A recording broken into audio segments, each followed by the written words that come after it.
sun. Any weather and stuff, weather patterns are coming from the radiant energy of the sun hitting the earth. So the source of the energy, the ultimate source of energy in the earth is the sun. So when the sun radiates energy, we have to understand it's either reflecting energy that comes from a higher source, or it's been charged up with energy from some outside source. Let's take this argument all the way back to the beginning of creation. In the beginning of creation, you start out with matter. So matter is sitting there. The prāṇa is just sitting there. The sum total of all material elements. And what is it going to do? Nothing. Because matter is inert. But then what happens? According to the scriptures, the Supreme Lord glanced over the prāṇa and impregnated the prāṇa with his energy. The creative energy of the Lord is the original injection of energy that gets the prāṇa into motion. Otherwise, it's just going to sit there at absolute zero and do nothing. The atoms won't even move. It won't even demonstrate Brownian motion because there's no energy. The energy has to come from someplace outside the material creation.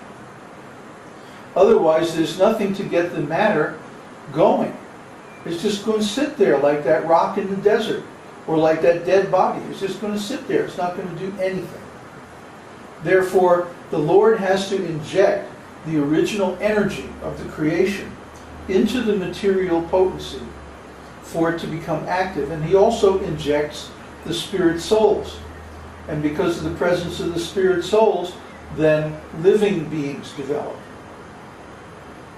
Similarly, he has to inject intelligence, because matter has no intelligence of its own. Somebody brought up the idea a while ago that matter follows laws. Yes, it follows the laws of the universe, the laws of physics. But where do the laws of physics come from? There has to be an outside source of information that structures the material energy into its present forms. Otherwise, it's just going to sit there in a lump. Matter by itself has no intelligence. It has no consciousness. It has no energy. All these things have to come from outside the material world. And at the beginning of creation, the only thing that exists is the Lord himself.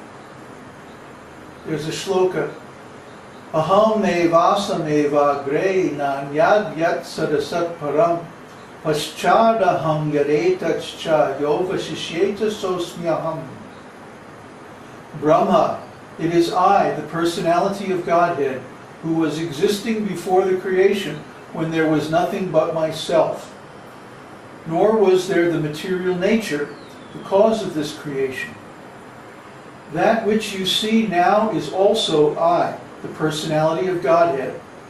And after annihilation, what remains will also be I, the personality of Godhead. This is from Srimad Bhagavatam 2.9.33. So the Lord says, I was existing before the creation when there was nothing but myself. In other words, the material energy was in an unmanifest state. That's the meaning of pradhan. Pradhan means the material elements in an inert state without any energy. Then when the Lord glances over the pradhan, the prakriti is created. Prakriti means energy and matter together.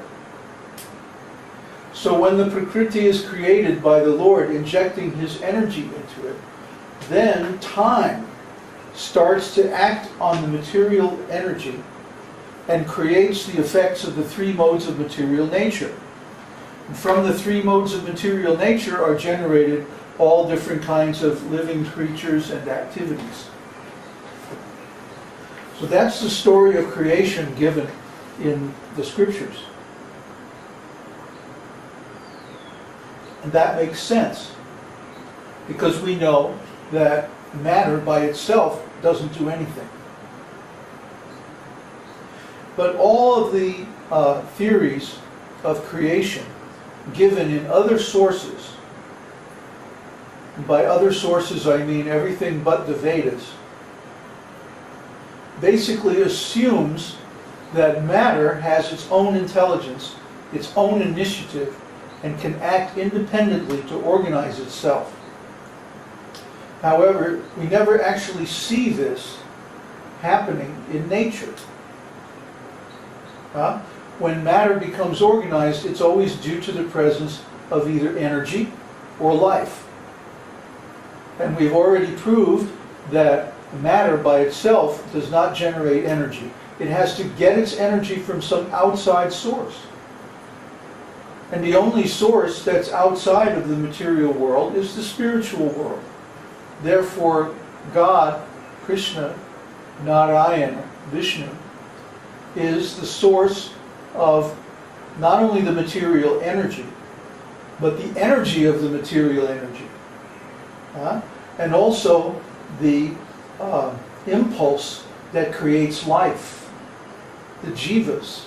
The jivas come from the marginal potency of the Lord, the jiva tattva. So that's internal energy because it's spiritual. But when it comes into the material context, it gets covered over by the material energy. And that's what a material body is. The material body is simply the covering of the spirit soul. So because we're covered by material energy, we tend to perceive everything in terms of material energy. And then we identify the material energy with the symptoms of the soul. Consciousness, intelligence, activity, life energy, personality, individuality. Actually, all these things are symptoms of the soul, not the body. They only appear to be associated with the body because the living entity, the jiva soul, is associated with the body. And as soon as the jiva leaves the body falls down inert, dead. That's the proof. And all these symptoms, consciousness, activity, life energy, intelligence, personality, identity, individuality, initiative, creativity, emotions, communication, thought, etc., etc., etc., all those symptoms disappear along with the soul. So we can understand that those symptoms are actually symptoms of the soul, or of the spiritual energy, and not matter. Because if they were symptoms of matter, then they would remain after the departure of the spirit soul. You all following this?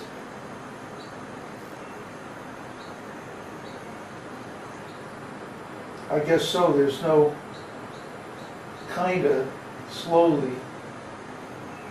Yes. Well, if your question is relevant to the context, go ahead.